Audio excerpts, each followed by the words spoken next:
Hello, children. This is Ipshita Gangopadhyay, teacher from Trinity International School. Students, we will start with our second chapter of history, the Egyptian civilization. Now, you have already learned in your previous chapter about civilization. Uh, the civilization is nothing but it is the development among the uh, thinking of people, among the lifestyle of people, isn't it?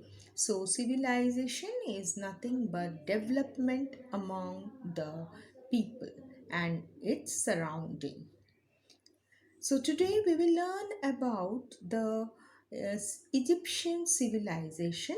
So in this chapter we will learn where from we came to know that Egyptian civilization were there. That is the source from where we knew that Egyptian civilization was existing in our history. Then we will learn about the life of people in Egypt, their occupation, the art and culture of the people during this civilization. We will know about the what are the achievements they have achieved during this civilization and what was the reason of decline of this civilization. So we will start with this chapter, that is Egyptian civilization. Ancient Egypt, one of the earliest civilizations, rose on the banks of Nile. The civilization started in early dynasty period between 3150 BCE and 2613 BCE.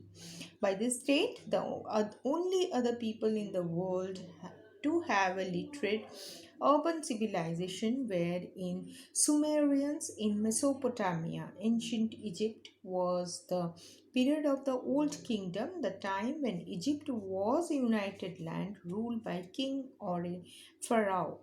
This was the age of pyramids, mummification, and hieroglyphic writing.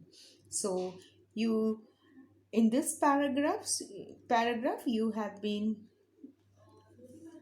stated as in which year the civilization started. So it was the year 3150. तो आपका जो Egyptian civilisation start हुआ था वो 3150 BCE before Christ, okay, and 2613. So during this period the Egyptian civilization were there. Afterwards there was decline in this civilization. Okay, so this was the period when Egyptian civilization were very much famous. So ancient Egypt was a period of old kingdom. So during this civilization only they had built up the pyramids, their process of mummification, and the hieroglyphic writing, that is the writing that used pictures instead of letters. So hieroglyphic writing means इसमें क्या है, हम लोग का alphabet use नहीं करते थे, वो लोग पिक्चर से डिपिक्ट करते थे कोई भी सिचुएशन को. तो पिक्चर बना बना के वो लोग ये टाइप का राइटिंग वो लोग यूज़ करते थे. सो hieroglyphic and pyramids and mummification was the special unique feature of this civilization. Now, where from you got to know that Egyptian civilization were there? So the main source was the information about the Egyptian civilization or the inscription.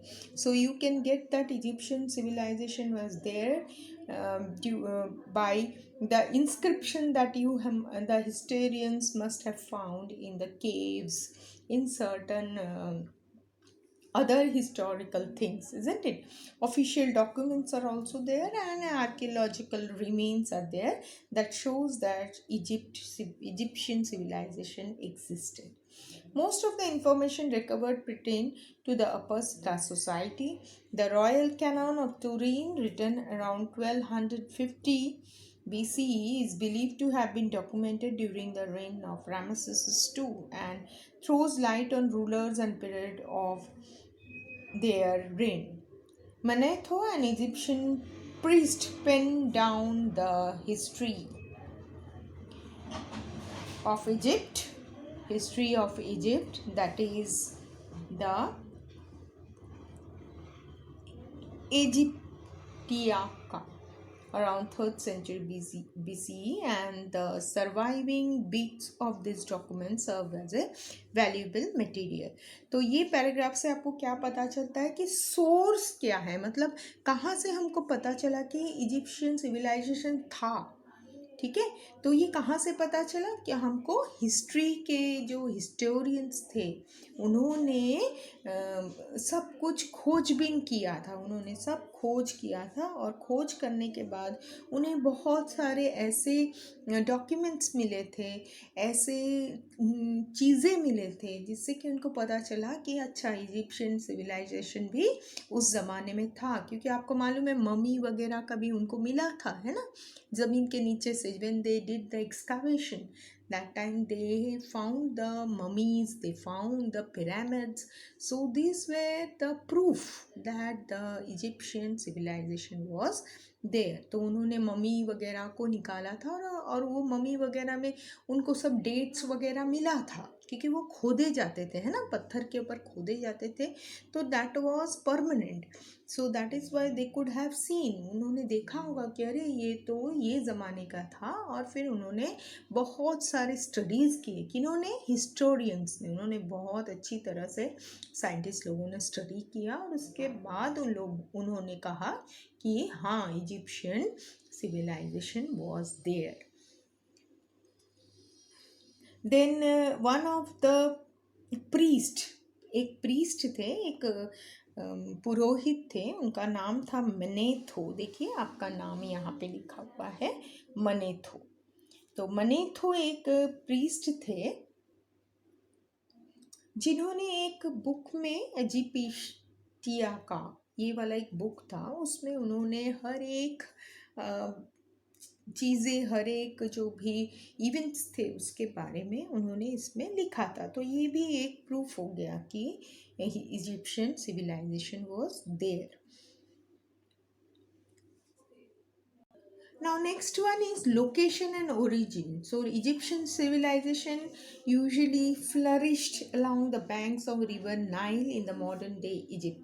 अभी जहाँ पे Egypt आपको मालूम है ना, Africa में Egypt, ये pyramids वगैरह दिखाई देते हैं, तो वहाँ पे जो रिवर नाइल है, रिवर नाइल के आसपास के जो भी प्लेसेस थे वहाँ पे ही इजिप्शियन सिविलाइजेशन का सब प्रूफ्स मिले हुए हैं।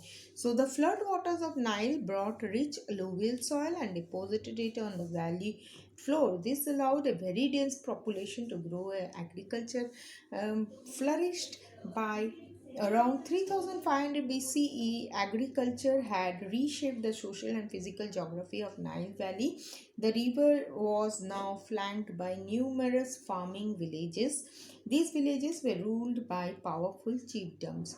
So the civilization was flourished, means जो इजिप्शियन सिविलाइजेशन था तो वो कहाँ था, रिवर नाइल के आसपास के प्लेसेस में ज़्यादातर पॉपुलेशन रहा करते थे, पीपल वहाँ पे रहा करते थे। क्यों? क्योंकि जो रिवर नाइल था उससे क्या था, वो रिवर के आसपास रहेंगे तो हमको कोई भी चीज़ों की कमी नहीं होती थी, क्योंकि पानी हमको मिल जाता था। और पानी मिलने से क्या होता था, पानी मिलने से वहाँ की ज़मीन बहुत ही फर्टाइल होते थे। ये यहाँ पे लिखा है देखिए, alluvial soil.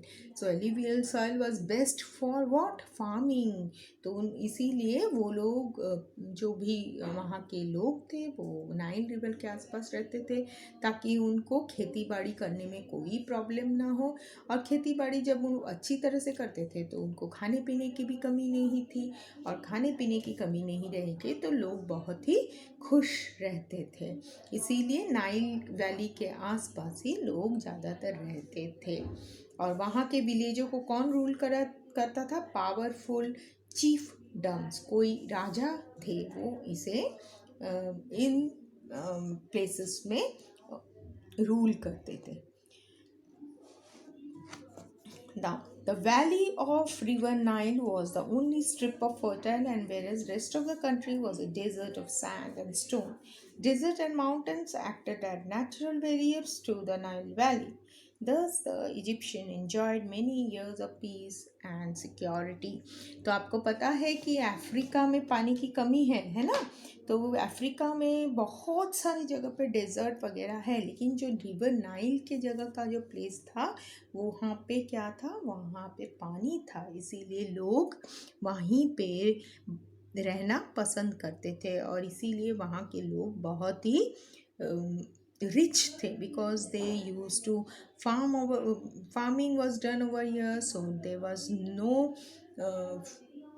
Hunger was there, hunger नहीं था क्योंकि उनको अच्छी तरह से सब कुछ खाना पीना वगैरह मिलता था। और रेस्ट ऑफ द जो कंट्री था अफ्रीका, वो वहाँ पे तो पूरे जगह पे डेजर्ट था।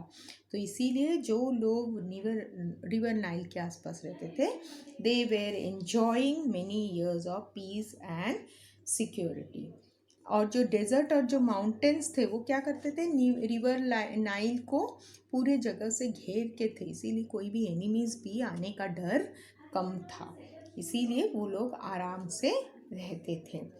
Now how was the life of Egyptian civilisation? जो भी इजिप्शियन सिविलाइजेशन में पीपल थे उनके लाइफ कैसे थे? तो सोसाइटी कैसा था?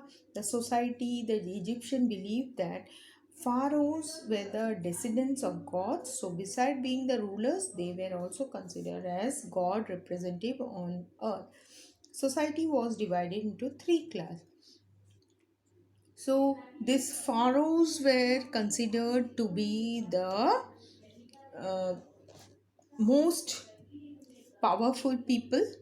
जो फारोस क्लास के लोग थे वो they were considered to be powerful and they were considered to be the rulers. वो लोग को ही वो लोग रूलर्स समझते थे। और उनका सोसाइटी 3 क्लास में बट थे। One upper class was members of royal family, wealthy landlord, high priest and government official.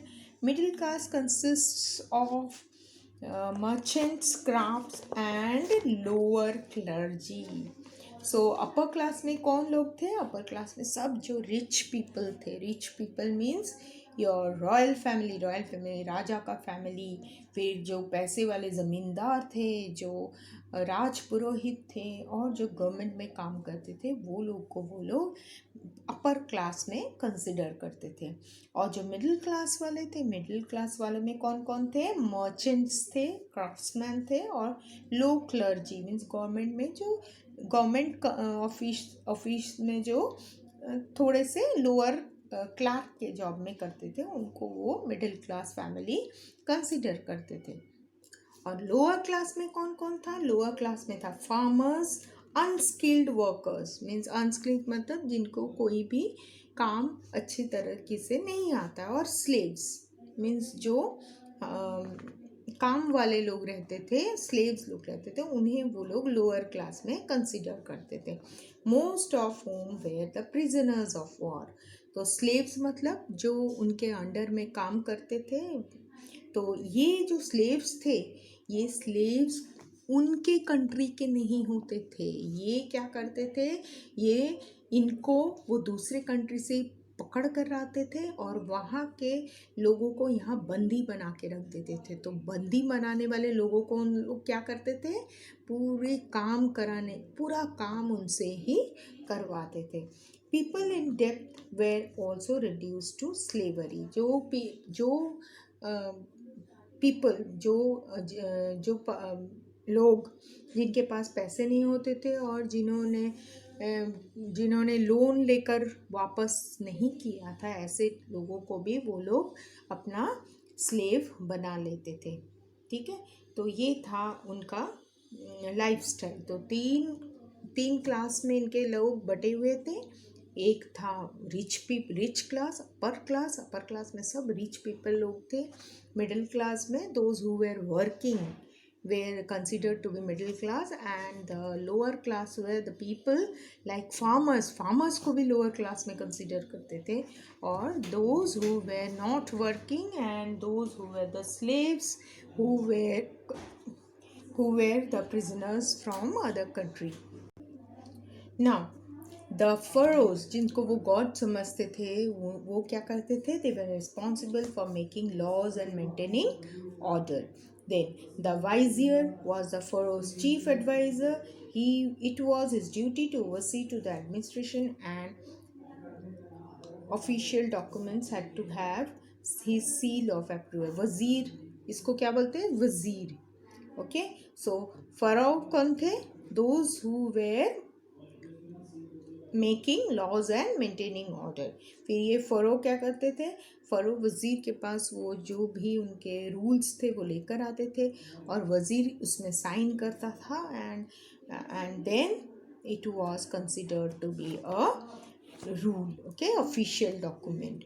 Then nobles were responsible for making local laws and maintaining order in their region. Nobles means those who were qualified, जो पढ़े लिखे थे. Okay तो वो लोग क्या करते थे? वो हम अपने अपने विलेज में जो भी पढ़े लिखे रहते थे वो लोग अपना खुद के लॉ ऑर्डर बनाते थे. ठीक है. फिर priest way responsible for keeping the gods happy. जो पुरोहित पंडित रहते थे वो क्या करते थे? उनको अभी काम था भगवान का पूजा करना और भगवान को खुश करना. They did not preach to people but spent their time performing rituals and ceremonies to the temple god. So हमेशा प्रीस्ट के ही बात सुनते थे लोग और हमेशा प्रीस्ट भी भगवान की पूजा करते थे और भगवान को खुश रखने की कोशिश करते थे. और कुछ भी प्रॉब्लम होता तो लोग प्रीस्ट के पास आते थे और उनसे कुछ भी एडवाइस होता वो मांगते थे. Scribes were the only people who could read and write and were responsible for keeping records. तो scribes रहते थे वो उनको खाली लिखने पढ़ने को उनको सबसे अच्छा आता था. तो ये जो ऊपर वाले थे ये सब उनको आइडियाज़ देते थे और ये स्क्रिप्ट्स उसको लिखते थे. इसीलिए उनको क्या करते थे? जो भी वही खाता जो बोलते हैं ना हम लोग का जो भी अकाउंट्स वगैरह का काम ये लोग करते थे. देन क्राफ्ट्समैन जो मीन्स जो हाथ का काम करते थे जैसे कि potters, sculptures, painters, weavers, jewellery makers were skilled workers. तो ये जो क्राफ्ट्समैन थे जो भी यहाँ पे जो भी काम करने वाले थे स्किल्ड पर्सन थे उनको सबको बहुत अच्छी तरह से अपने अपने काम आते थे. जैसे पोटर्स पॉट बनाते थे, डिफरेंट वैरायटी ऑफ पॉट्स बनाते थे. स्कल्पचर में मूर्ति बनाते थे और पेंटर्स पेंट करते थे. वीवर्स जो बुनते हैं वो जो बास्केट वगैरह बुन के सब काम करते हैं ना उनको बोलते हैं वीवर्स. और ज्वेलरी मतलब जो भी हमारे ज्वेलरी जो गहने होते थे उनको बनाते थे. ठीक है.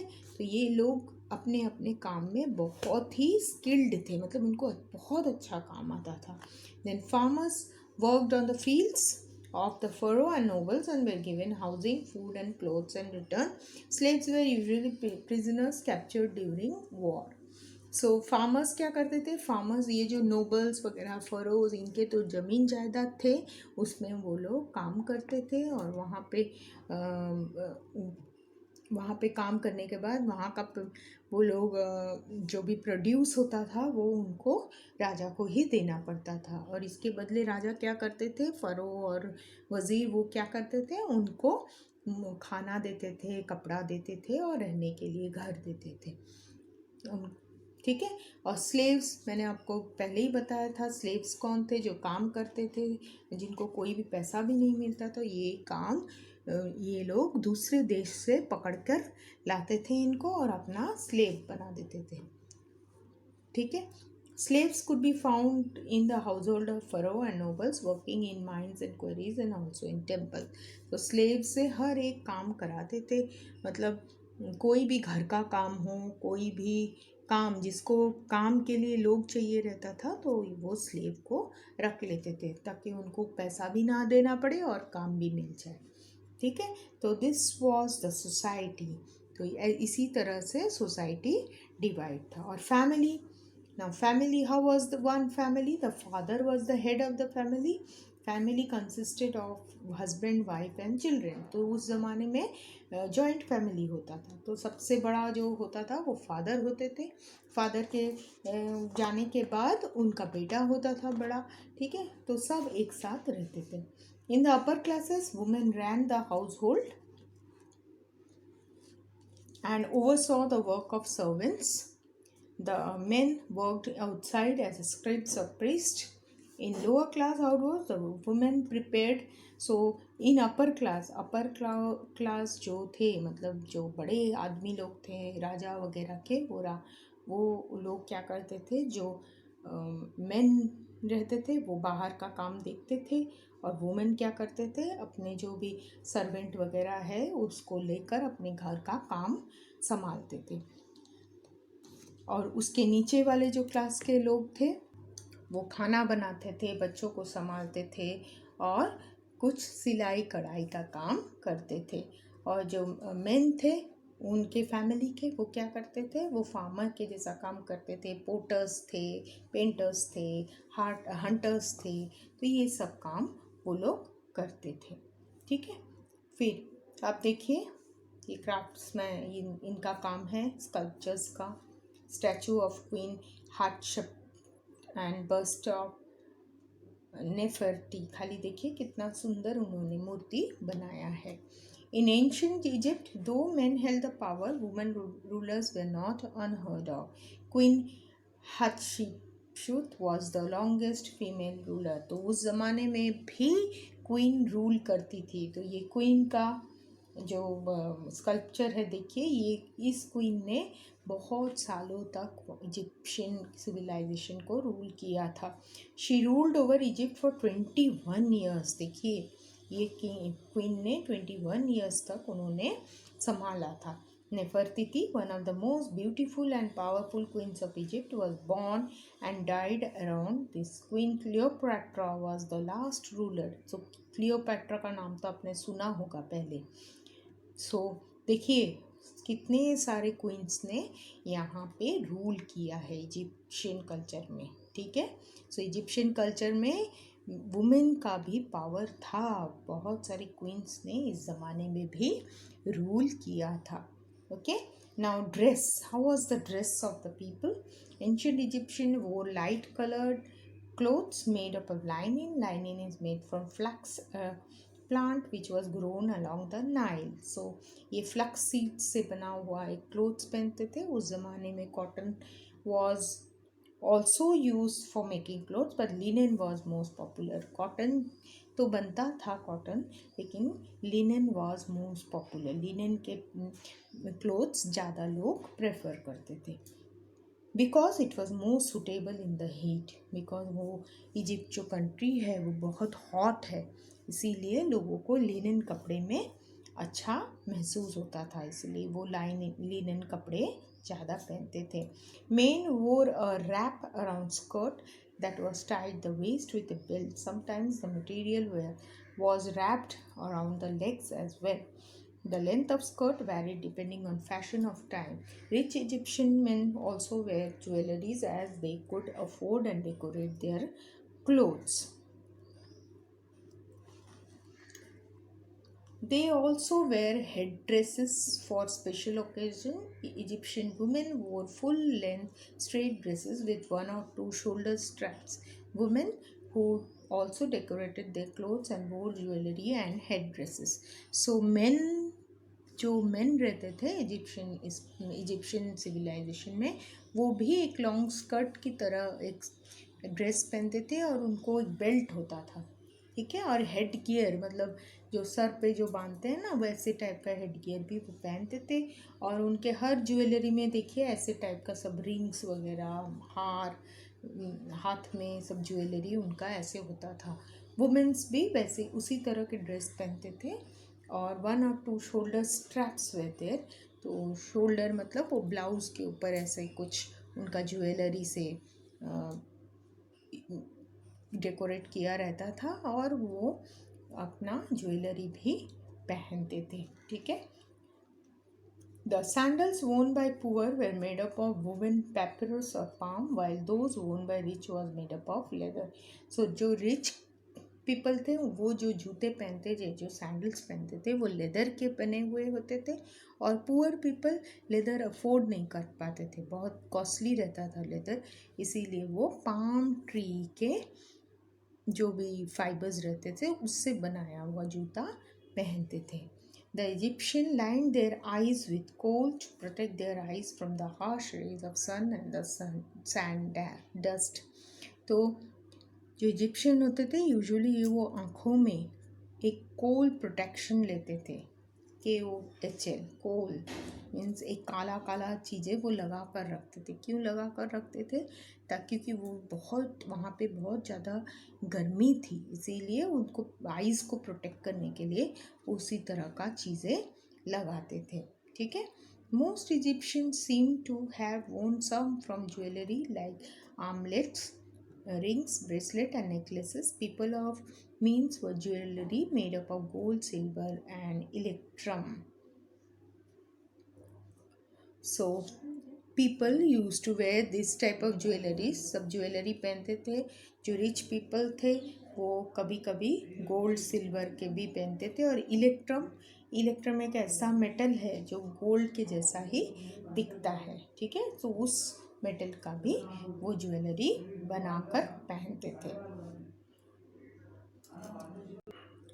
The most significant part of Egyptian attire is the elaborate headdress. These were worn by gods and rulers. They were designed very elaborately with gold and jewels and were also painted with picture. So जो headgear जो आपका वो turban जैसे वो बांधते थे, वो जो रिच क्लास के पीपल थे उसमें वो क्या होता था, उनके टर्बन में ज्वेलरी स्टडेड होते थे। लाइक हमारे यहाँ पे राजा कैसे पगड़ी बांधते हैं उस तरह से उनका भी ऐसे ही पगड़ी होते थे और उसमें सुंदर सुंदर डिज़ाइंस वाले ज्वेलरी लगे होते थे और पिक्चर्स भी बने होते थे। ठीक है। तो हमने इसमें ये पैराग्राफ में क्या पढ़ा है, ड्रेस कैसे पहनते थे, है ना। तो ड्रेस के ज्वेलरी पहनते थे, है ना। और फिर बहुत सारे डिफरेंट टाइप्स के ज्वेलरी पहनते थे। फिर आँखों में क्या लगाते थे, कोल, एक टाइप का पाउडर जैसा चीज़ होता था जिससे कि वो अपने आई को प्रोटेक्ट कर पाए। और फिर जो राजा महाराज रहते थे वो क्या करते थे, सर पे इतने अच्छे पगड़ी बांधते थे जिसमें ज्वेलरी स्टडेड होता था और पेंटिंग भी होते थे। और वुमेन भी उसी तरह के स्कर्ट के जैसा एक ड्रेस पहनते थे और ज्वेलरी भी बहुत सारे वो पहनते थे। टाउन प्लानिंग, कैसे उनके घर वगैरह कैसे होता था। There is no clear understanding of town planning. Some cities show signs of town planning, but there are others like Memphis and Thebes which grew naturally.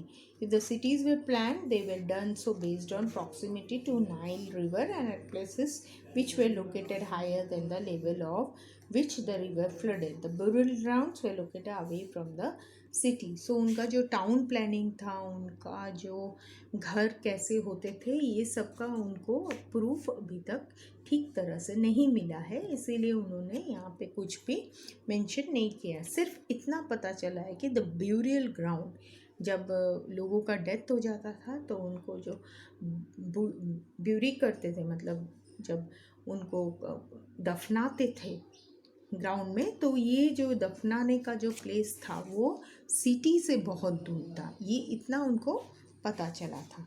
ठीक है।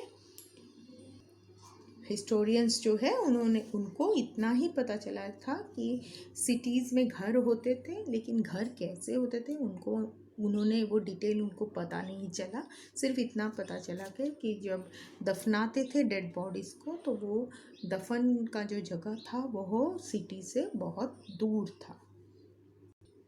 Now what were the occupations, क्या काम करते थे वहाँ के लोग। तो आपको बताया गया था पहले ही कि वो लोग ज़्यादा एग्रीकल्चर का काम करते थे, क्योंकि रिवर नाइल के वहाँ पे थे, इसीलिए उनको अच्छी तरह से उनका जो भी क्रॉप लगाते थे वो बहुत ही अच्छी तरह से ग्रो होते थे। तो देखिए यहाँ पे क्रॉप क्या क्या है, wheat, barley, flax and millet. ये सब चीज़ें आजकल हमें मिलता है ना, आजकल हमने देखा है ये सब चीज़ें। तो ये सब चीज़ें वहाँ पे ज़्यादातर क्रॉप्स ग्रो होता था। Then Wheat was usually made into bread and was staple food for both the rich and तो usually bread मतलब जो चपाती वगैरह वो बनाते थे वो बोथ रिच और पुअर उनका वही स्टेपल डाइट है। स्टेपल डाइट मतलब जो पूर भरपेट खाते हैं उसे बोलते हैं स्टेपल डाइट। तो हमारे यहाँ पे स्टेपल डाइट क्या है? हमारे यहाँ पे राइस और रोटी। सो हमारे हमारे अभी हम राइस और रोटी को हमारा स्टेपल डाइट मानते हैं। ओके, सो वहाँ भी ब्रेड को उन लोग स्टेपल डाइट मानते थे। The different types of fruits, और क्या क्या फ्रूट्स और वेजिटेबल ग्रो होता था? Onions, garlic, beans, lentils, lentil means dal, okay, cabbages, dates, grapes, figs, plums and melons। Watermelon भी होते थे क्योंकि वहाँ पे डेजर्ट एरिया था, इसीलिए वाटरमेलन भी होता था। Wines made from the rich vineyards of Egypt were considered precious and only fit to be drunk by gods and royalty। So wines, those which are prepared, wines बहुत ही costly होते थे, इसीलिए उस ज़माने में सिर्फ राजा महाराजा लोग ही वो सब चीज़ें ले सकते थे, दूसरा कोई भी वो खरीद नहीं पाते थे। और ज़्यादातर जो गॉड्स होते थे उनको भी ऑफर किया जाता था। फिर different types of animals were domesticated. Now the different types of animals, कौन से एनिमल्स काम पे लाते थे? Pigs, cows, sheep, goats, camels and geese. Okay, so these were the animals that were used during this period। Okay, now you can see the animal here used for plowing, so it is depicted using your painting। So cows, I think these are cows, isn't it? So cows were used for farming। Then what were the different crafts? Craftsmen were gifted artisans and they were excelled in the art of pottery, then producing beautiful high quality pots as well as sculptures। The pharaohs, being the most important person, was often sculpted and made into large statues।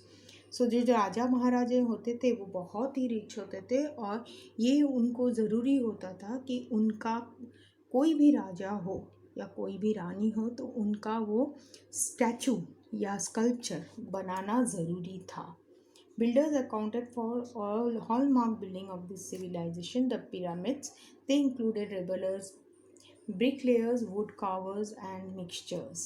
So जो pyramids बने हुए थे वो उसके लिए उन्होंने ये सब जो भी लेबर थे, ब्रिकलेयर थे, वुड कार्वर्स और मिक्सर, इन लोगों की ज़रूरत पड़ी थी जब उन्होंने पिरामिड बनाया था। ट्रेड, किस चीज़ का वो लोग ट्रेडिंग करते थे? Trading means business. बिजनेस किसका करते थे? गोल्ड का, papyrus, linen, grain means agricultural grains का वो ज़्यादातर बिजनेस करते थे। देन जो भी आर्टिफैक्ट्स, जो भी स्कल्पचर बनाते थे उनका भी वो बिजनेस करते थे। Now along with this type of trades, they were doing the trade of cedar wood, then ebony and ivory from Africa, then gold from Nubia, copper and iron from Anatolia। Trade was carried by both land and sea routes। तो ये सब वो अपने जगह से Egypt से लेकर जाते थे और उसके एक्सचेंज में वो क्या कर अपने लेकर आते थे? सीधा रूड लेके आते थे, बनी, आइवरी फ्रॉम अफ्रीका, फिर गोल्ड लेके आते थे, कॉपर, आयरन, ये सब चीज़ें अपने इजिप्ट में लेकर आते थे। और ये सब ट्रेडिंग उनका कैसे चलता था? सी रूट से और लैंड रूट से। ओके, तो लैंड रूट से means they were going through the roadways and sea route ship वगैरह यूज़ करके वो लोग ये सब गुड्स इधर से उधर एक्सचेंज करते थे। Art and culture of Egyptian, you have already learned that they were very good artists and they use to make sculpture. जो मूर्ति बनाते थे वो बहुत ही सुंदर मूर्ति बनाते थे वो लोग. फिर वो लोग पॉटरी में भी बहुत अच्छे थे. पॉटरी मीन्स पॉट्स बनाने में. तो पॉट्स वो लोग यूजुअली ये जो मटेरियल है स्टेटाइट, इस मटेरियल से वो लोग बनाते थे. तो ये स्टेटाइट जो है ये मिनरल टैल्क जैसा है, मतलब ये वाइट कलर का रहता था. तो इस टाइप के जो भी क्ले थे उससे वो बनाते थे. तो बहुत सुंदर उनका जो भी पॉटरी का कवरिंग वगैरह था तो बहुत सुंदर होता था. पेंटिंग्स भी वो बहुत सुंदर बनाते थे. सो आप देख पा रहे हैं हर पेंटिंग में पिक्टोरियल पेंटिंग है, पिक्चर्स से समझा रहे हैं, है ना. So this type of paintings were there. Now you can see here paintings depicting the afterlife, means life का क्या difference है. तो this also they were depicting. Then they have good sense of architecture. Architectural sense means they used to build many wonderful things. तो जो भी buildings वगैरह buildings नहीं monuments जो भी बनाते थे वो बहुत ही यूनिक टाइप के थे.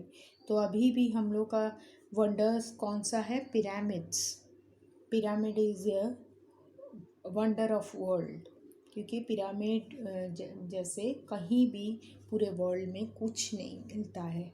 सो pyramid is one of the wonder of world. Along with that the great Sphinx is another great architectural monument. So these are the two architectural monuments which are very very famous. They are wonders of world. तो आप देख पा रहे हो pyramid, ये देखिए pyramid. And this is the great Spinks. Great Spinks में क्या है देखिए, लायन का और ह्यूमन का मिक्स. सो आप देख पा रहे हो ये ह्यूमन का फेस है और लायन का बॉडी है. ओके, तो ह्यूमन का फेस और लायन का body. Can you see, this is a very special architectural thing.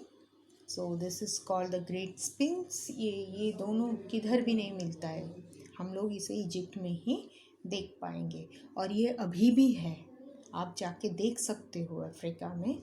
So this are the wonders. Now you can see this temple, the great temple. Now you can see the architectural view. देखिए किस तरह से उन्होंने मूर्ति बनाया हुआ है.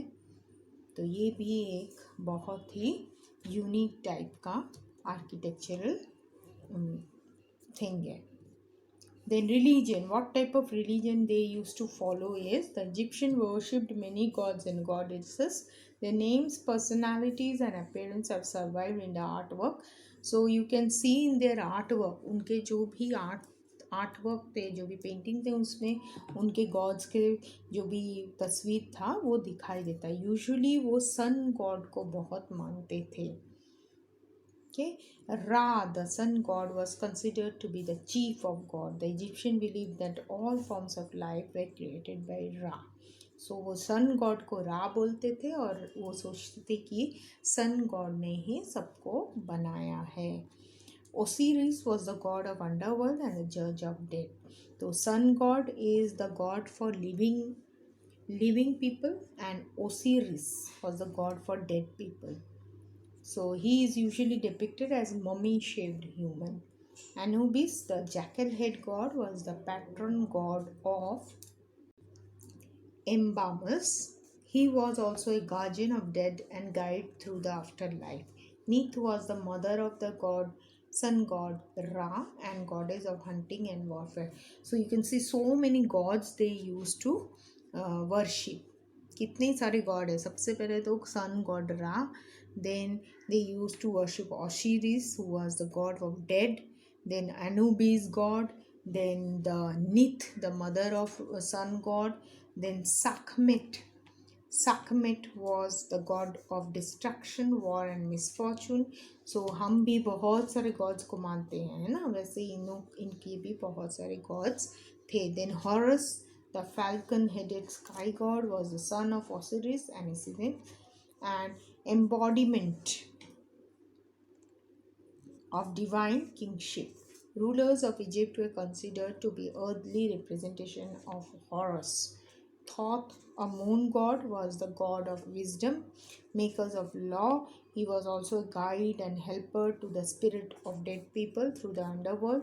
Artists depicted him as an ibis, a baboon, or a man with the head of either of these animals. So you can see so many gods they used to believe, and they were believing so many animals along with that gods.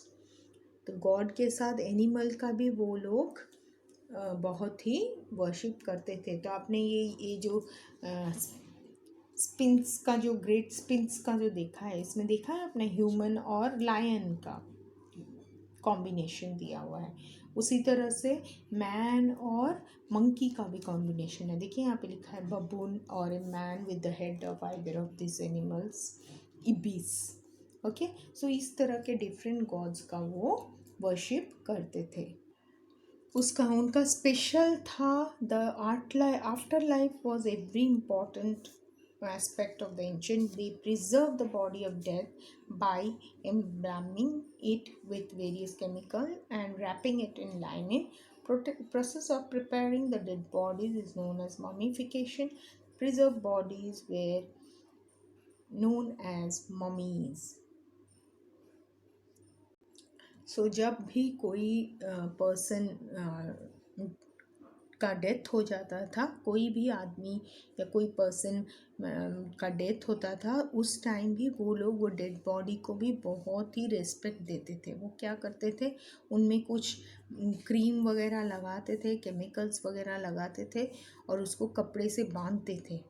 कपड़े से बांधने के बाद उसको अच्छी तरह से उसको ले डाउन करते थे. तो this is called as mummification. ये जो प्रोसेस था इसको ममीफिकेशन बोलते थे. And the preserve bodies were known as mummies.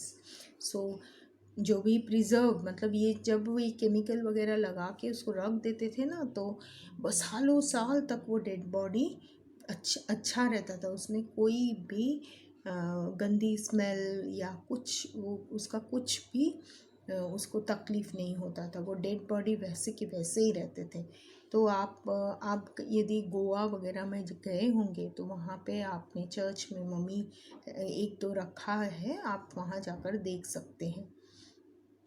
Okay, वहाँ पे जो प्रीस्ट लोग थे ना गोवा के चर्च के, तो वहाँ पे उन्होंने भी ऐसा ही किया था कि प्रीस्ट लोगों के डेड बॉडी में उन्होंने ऐसे मम्मीज़ बना के रखे हुए हैं, ताकि वो जो प्रीस्ट हैं उनको वो क्या करते हैं, उनको रेस्पेक्ट देने के लिए. ठीक है. सो ये जो ममीफिकेशन का चीज़ हमको कहाँ देखने को मिलता है, तुतानखामुन स्टोन. सो तुतानखामुन स्टोन हिस्टोरियंस ने ये फाइंड आउट किया था. जब उन्होंने एक्सकावेशन किया था तो उनको ये सब ममीज़ वहाँ मिले थे. It took almost 70 days to complete the burial process of a single Tutankhamun. जब भी कोई डेड बॉडी होता था उसको 70 days तक ममीफिकेशन के लिए वो ज़रूरत 70 days चाहिए होता था उनको ममीफिकेशन करने के लिए. तो क्या करते थे वो 70 days तक, देखिए, body was washed, purified and all the organs way removed.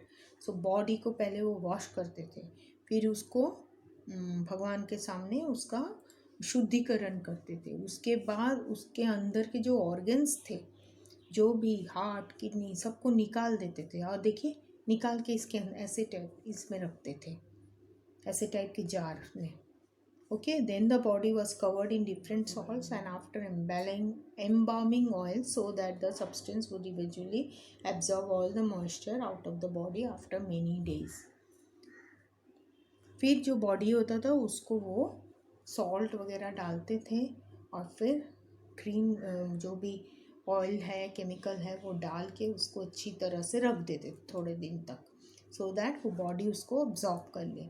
Next है simply wrapping the body with lining, फिर उसको कपड़े से बांधते थे and covering with a sheet called a shroud.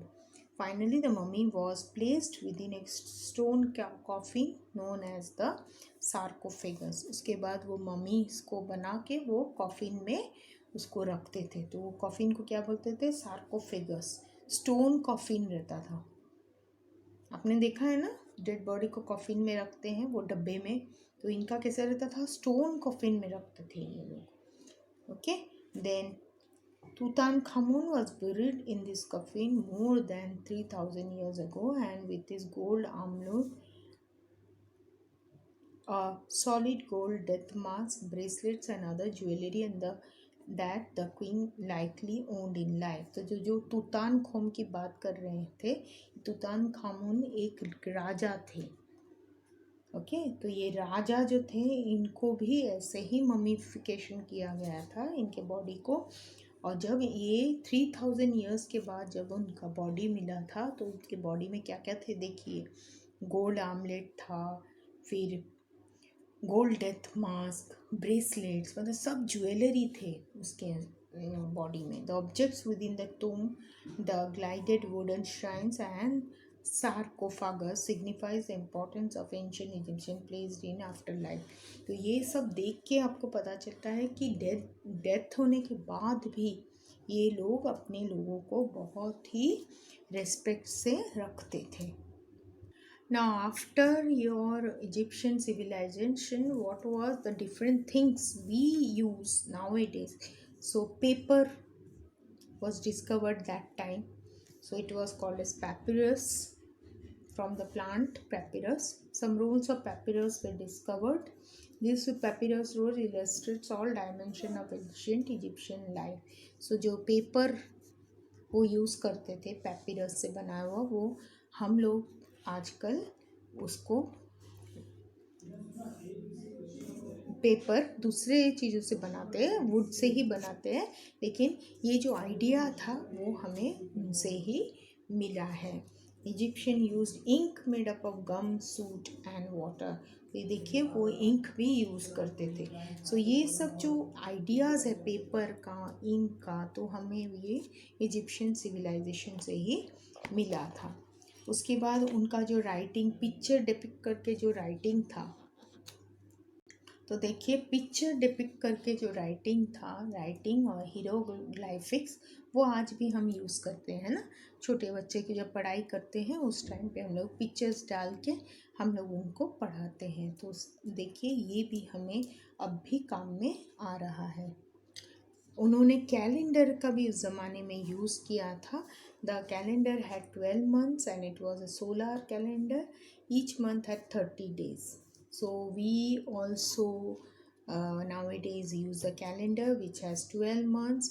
So gods Osiris, Isis, Horus, Set and Nephthys.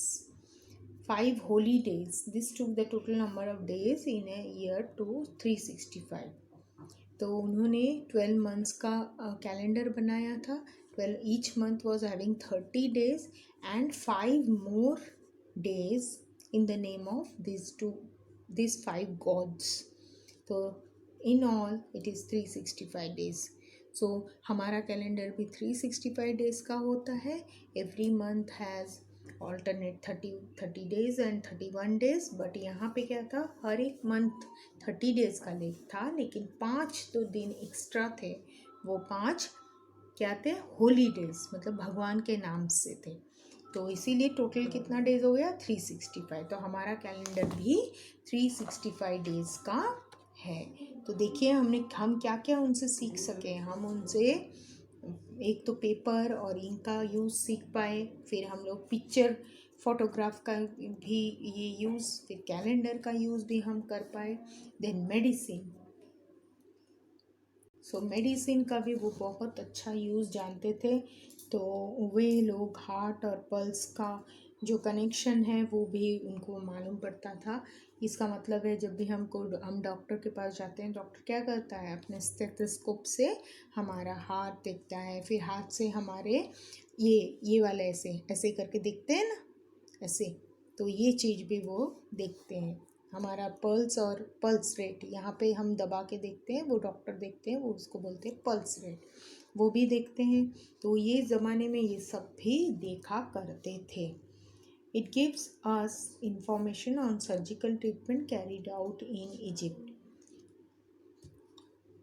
Then they were using papyrus, मतलब वो लोग थोड़े बहुत मेडिसिनल चीज़ों का भी यूज़ करते थे। तो आपने देखा था कि ममीफिकेशन भी में भी उन्होंने बहुत सारे केमिकल्स का यूज़ किया था, फिर उन्होंने ऑर्गन्स निकाले भी थे, है ना।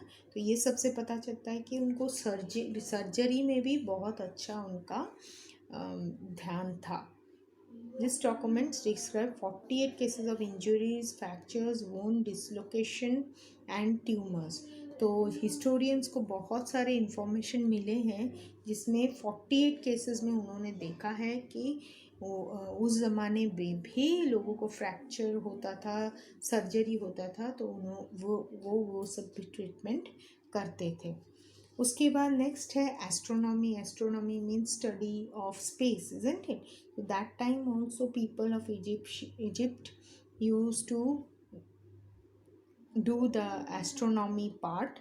The temples and pyramids were constructed in relation to stars and the zodiac and constellations. They were the first to make an instrument to observe the movement of stars and planets. They also invented a water clock to read the time at night. तो जो भी pyramids वगैरह उन्होंने use किया है, बनाया है, वो सब भी एस्ट्रोनॉमी पे डिपेंड करता है। वो लोग भी उस ज़माने में भी राशि, नक्षत्र, ये सब देखकर उन्होंने ये सब बिल्डिंग्स बनाए थे। तो इससे पता चलता है कि they were also oriented towards astronomy. तो उनको एस्ट्रोनॉमी पे भी बहुत अच्छा नॉलेज था। तो आपने अभी तक जो भी पढ़ा है उसमें आपने देखा होगा कि इजिप्ट का जो कल्चर था वो बहुत ही रिच कल्चर था। उनके पास सब कुछ था, है ना। उनके पास नॉलेज था, उनके पास आर्टिस्ट थे, उनके पास स्किल्ड वर्कर्स थे, उनके पास वेल्थ था, हर एक चीज़ था। लेकिन फिर भी वो जो इजिप्शियन सिविलाइजेशन था वो डिक्लाइन हो गया, मतलब वो डूब गया, हार गया। तो उसका रीज़न क्या था? Why they were the decline of Egyptian civilization, why they was the decline? So इनका ये हालत हुआ कि वो पूरी तरह से एकदम वैनिश हो गया, एकदम फिनिश हो गया। क्या फिनिश हो गया? इजिप्शियन कल्चर क्यों फिनिश हो गया? फिर बाद में वो क्यों नहीं आए? तो इसका सबसे बड़ा रीज़न देखिए यहाँ लिखा हुआ है। फ़ारो रामसेस III जो राजा था was the last great leader of the civilization. So pharaoh Ramesses III उस ज़माने में राजा थे, कभी in 1100 BC. He led Egypt into the war in the attempt to conquer Syria. तो ये जो राजा थे उन्होंने सोचा कि मैं सीरिया को भी कॉन्कर करूँगा, तो इसीलिए उन्होंने क्या किया, सीरिया के साथ वॉर करने लगे। लेकिन जो वॉर वो करने लगे तो उसमें क्या हुआ, उनके बहुत सारे पैसे और बहुत सारी चीज़ों का नुकसान हो गया। Internal revolts and repeated invasions by Babylonians, Assyrians and Persians took its toll. तो जो वॉर उन्होंने किया था उससे क्या हुआ था, उनके बहुत सारे नुकसान हो गए थे।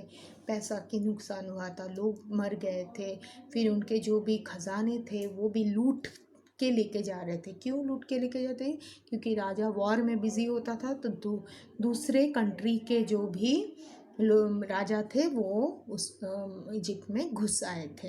तो देखिए बेबीलोनियंस, एसीरियंस एंड पर्शियंस ये सब क्या किए, ये सब इजिप्ट में घुस आए थे। और जैसे ही ये सब अलग अलग राजा घुस आए थे तो उन्होंने हर एक जगह का खजाना वहाँ से लूट कर लेके चले गए।